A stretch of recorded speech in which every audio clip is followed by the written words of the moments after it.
So this is the next in a series of videos I've started. It seems like you guys kind of liked it, where I talk about weird canceled games that are still rattling around in our brains. This is not stuff that you'd expect or you'd see on other like big lists or videos about canceled games. I'm not talking about that Prey game. I'm not talking about Scalebound, the popular canceled stuff. I'm talking about weird things that got brief bits of exposure and then completely fizzled away, only to really be in a couple of archival websites and people's brains. I think we've all seen on TV, like the early days of like G4 and stuff, or read in an old video game magazine, some video game that we got excited about that we never saw again. So these are some weird games. I got plenty up here. I know you guys do as well. Leave suggestions in the comments. This is fun to kind of dive into. The first game I wanted to talk about today is a game called Harker.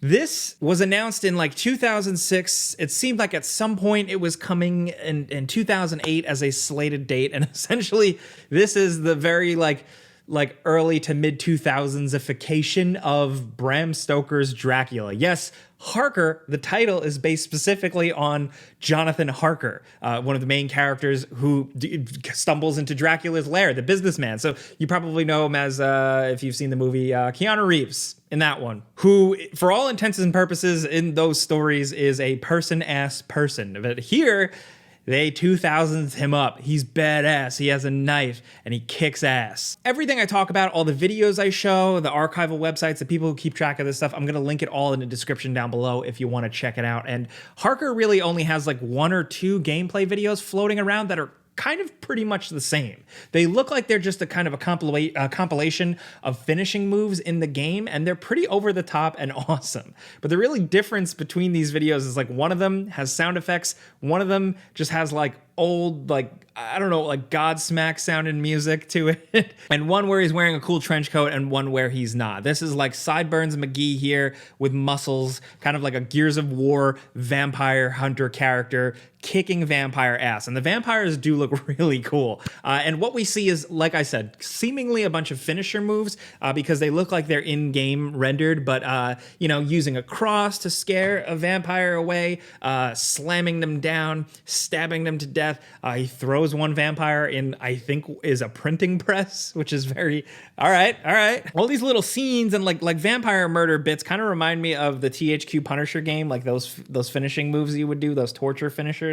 This actually, believe it or not, is by The Collective, who we've talked about in previous videos. They were behind Indiana Jones and the Emperor's Tomb, in my opinion, the incredible Revenge of the Sith game, and also Mark Echo's Getting Up, which in hindsight is kind of a weird title. But I really just like that the developers were like, all right, what if it is like, you know, Jonathan Harker from Bram Stoker's Dracula, but he was badass as fuck. Like, I want whatever these people were smoking to come up with this game. I like pointing out this one specifically just because it is so of the times. Like, this concept, this, like, you know, muscle guy brutality stuff, it's really perfect. And it reminds me a lot of what I've talked about in previous videos, Evil West.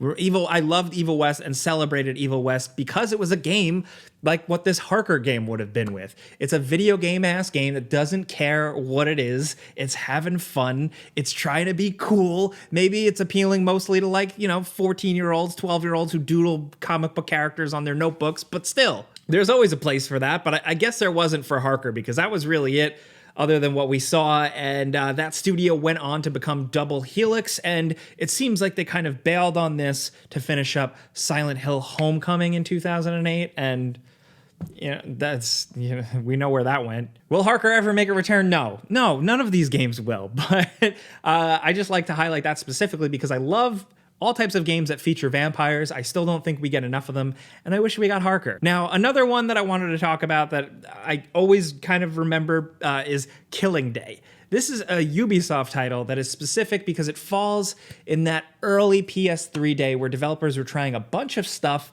and showing games that were pretty nearly clearly pre-rendered, like animated cutscene type things that they never really expressly said it. They kind of were put out like it was kind of the game. And for me, I guess being kind of younger at that point, I wanted to believe. Like, it's like the Killzone 2 trailer, the infamous Killzone 2 trailer, looking back now, is so pre-rendered and not real gameplay. But at the time, and the hype of the PlayStation 3 and the cell processor graphics and all the marketing and stuff, it made you want to almost believe. Like, it was, they were just at the line where they weren't hyper detailed. They seem like in some reality they could actually be a game, but through the canned animations and just stuff you don't actually see in playable video games, you realize. And Killing Day was shown off at E3 2005, and this trailer was it. It was all we saw. But you know what it was? A cool-ass first-person shooter with the player dual-wielding 2 revolvers, shooting enemies with incredibly realistic graphics and kind of like a fancy building with shiny floors, pillars, incredible light sources, really cool player death animation, character death animations where they're falling from balconies, some destruction. And it was really short, but it was in a time where there was a lot of shoot 'em up games. And, you know, as somebody who loves shoot 'em up games and even shoot 'em up the movie, that'd be a good video. This one just really stuck with me for a while, and I still always think of Killing Day. I was like, what was that? What were they thinking? Also, it just seemed very like an un-Ubisoft-like game, especially looking at Ubisoft now. But this one isn't like a groundbreaking game or anything, but again, it was one that I just specifically wanted to point out because it falls in that bubble of those early PS3 games that seemed amazing and crazy and then never really became anything. Now, another good one, a lot of you guys mentioned this in the comments of the previous video, it's Dead Rush. This was like 2004, and this was an Activision joint, and there's a lot of gameplay floating around out there, and it seemed like the game was pretty far along. While it was published by Activision, it was actually developed by Treyarch, believe it or not, which is pretty crazy. They were like kind of like in their top of their game at that point. But while it was previewed at E3 2004, like there's actual articles, a lot of articles, detailed, hands-on, talking about the game and its elements. I will link some of those. It also had like a big Game Informer spread that I'm sure a lot of you guys probably remember it from. And that's how these things just like stick in your head, you know? So the game was about a guy named Jake, who, cool name, who wakes up on this like East Coast island, and it is riddled with zombies, and you need to survive. You have a gun, a radio, and you kind of adventure through, and the story apparently was going to progress as you played, and you were on foot shooting all these types of zombies, but there was also this whole focus on car gameplay, which makes it incredibly novel and seemingly looked like it was a lot of fun. You were able to take and use any abandoned car you could find on the street and use it basically to get a leg up and really survive. The cool thing was like the challenge was with the zombies themselves and how they actually seemingly kind of took it seriously. Like there was apparently some good deformation stuff where you could blow off their arms, their legs and stuff like that, but they would keep coming. The only way they would actually die is if you shoot them in the head, like how we see zombies handled in a lot of media. And that would be very cool and a good way to handle this type of thing. It was apparently pretty run and gun and stressful and tense when you're on foot just shooting zombies, but essentially it would be a lot of you trying to desperately make your way to the next car and use that to progress in the game and really get to your quests and your missions and stuff like that, because cars can take more of a beating and you can run over zombies, and the cars would get damaged and you were able to go to a person to upgrade them and add spikes and weapons to them, but also use parts from other cars to repair your car. So if your car door got like ripped off, I read an example, you'd be able to get a door or a hood from another car and slap it on. That stuff is so awesome. I love that. Like, that just sounds so much fun. On the one hand, you could argue maybe it seemed like a little gimmicky, like it would rely too much on that. Like, I remember there was like a Vita or a PSP game where you were like these police guys where the whole game you basically climbed up on top of cars and jumped on other cars. Like, just that type of thing where it just has like a weird gimmick, but still, the way this one went down, it just sounded like a lot of fun. So I linked up some previews in the description if you want to read those, because they're good. Oh man, this next one, I've been dying to talk about this. I wanted to fit this in the other video, the first one, but I saved it for this one because it needed time to breathe.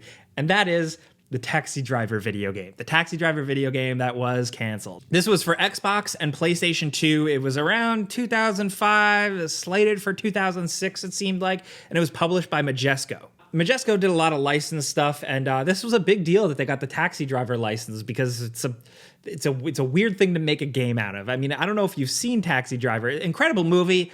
Die-hard Martin Scorsese fan, like, so I'm biased here. But it was a pretty tense, strange, almost abstract thriller. Some people bill it kind of as like neo-noir. Like, it's not like it's art. Like, it's very interesting. It's thought-provoking. It's subdued, and it's really grimy and kind of unsettling. And what they essentially wanted to do was take that and make a Grand Theft Auto clone. I mean, that was the time. Grand Theft Auto clones, everybody wanted a big open world crime game, and this one would feature you running around as Travis Bickle, shooting criminals and cleaning up the streets of grimy 1970s New York City. Now, there is something there, but it's like kind of the fact that they took the concept, which again, not a lot of violence in the movie. Like it's only specific, like really, really powerful, impactful parts.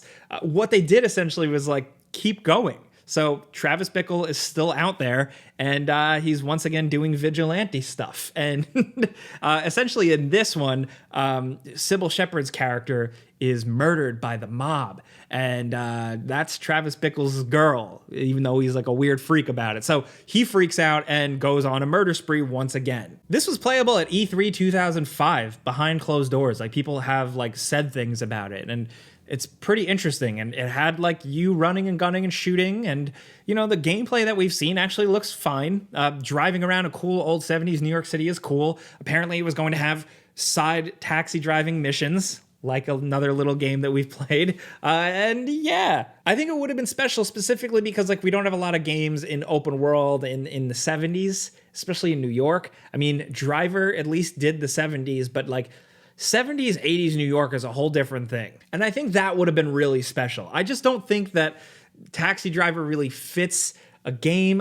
It was a time when there were other movies coming out like this that were way more about just crazy violence and fun.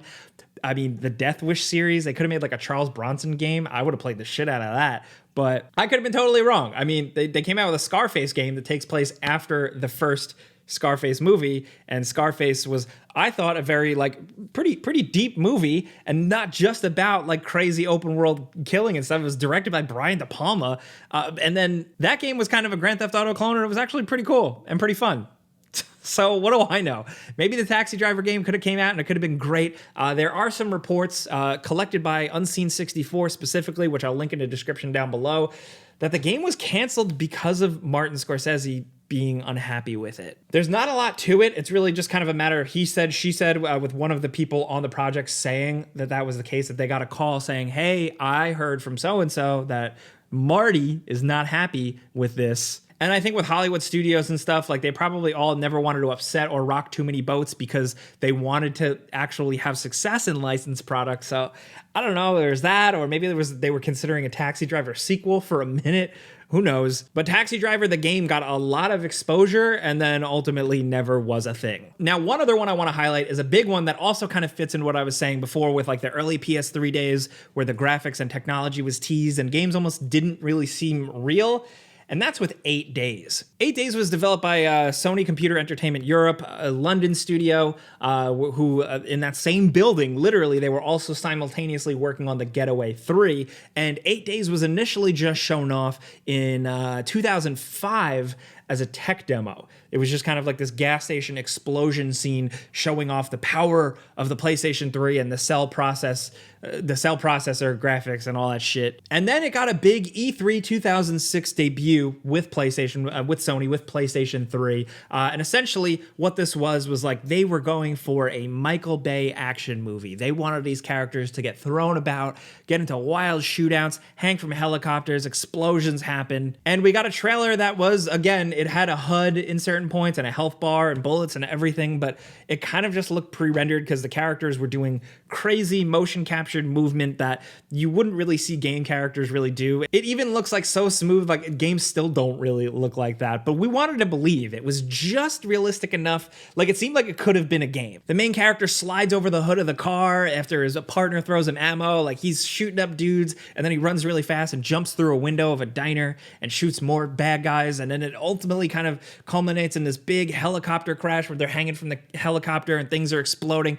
It was awesome, straight up. Like if you just love action movies, cinematic shit, and fun shooting, this was like hook, line, and sinker. I was so excited for this game, my stupid little self. And as it got more and more detailed and got more information about it, and as gameplay footage leaked, it evolved. There's footage of like a bald character running around and shooting. There's more footage of kind of like a fully designed character with long hair and cocaine sunglasses. He kind of looks like the guy who killed Uncle Ben in Amazing Spider-Man, where there's like 20 of those guys running around New York City. But I had a lot of like cool realistic cover animations and like all this third person shooting stuff, and it was gonna kind of be like a buddy action movie type thing where there were two characters, where one was kind of like the edgy guy, the guy who toes the line, you know, he does whatever he does and he doesn't care if anybody gives it, you know.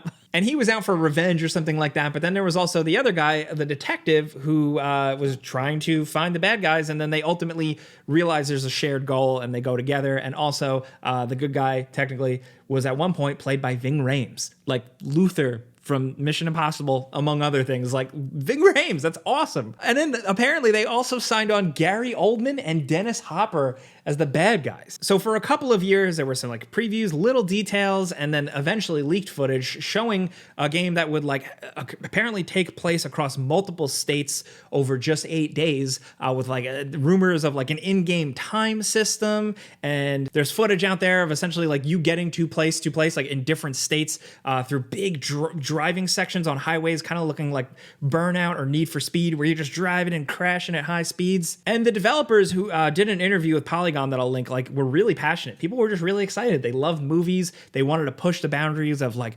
technology, game level size, motion captured player movement. But ultimately, as you probably know, it didn't work out for a variety of reasons. It seems like development was slow because they were building the proprietary engine as they were making the game, and it was complicated with the PS3 structure. You've probably heard that like a million times by now, but essentially it was kind of like them building the tools while also building the house. Then it was like officially canceled in 2008. There were leadership changes at Sony and priority changes, and unfortunately some people were laid off, but most people went to work on other projects within Sony. And according to a Sony exec, part of the reason was that it just didn't have anything online, where Sony was trying to prioritize a lot of games having online experiences at that point. Others just said that it was too ambitious or too big, or just not enough of a plan in place. That studio ended up becoming SCIE London, and really the closest game we have to what 8 Days could have been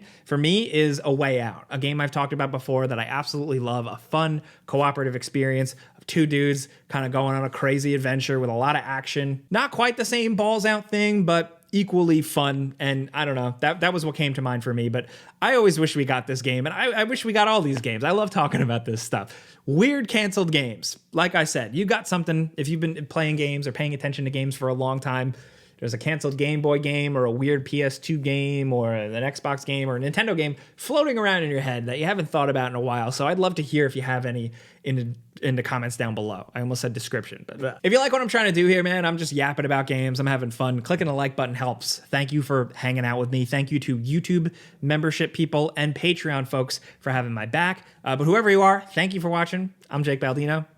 Pizza's on me. Subscribe because video games.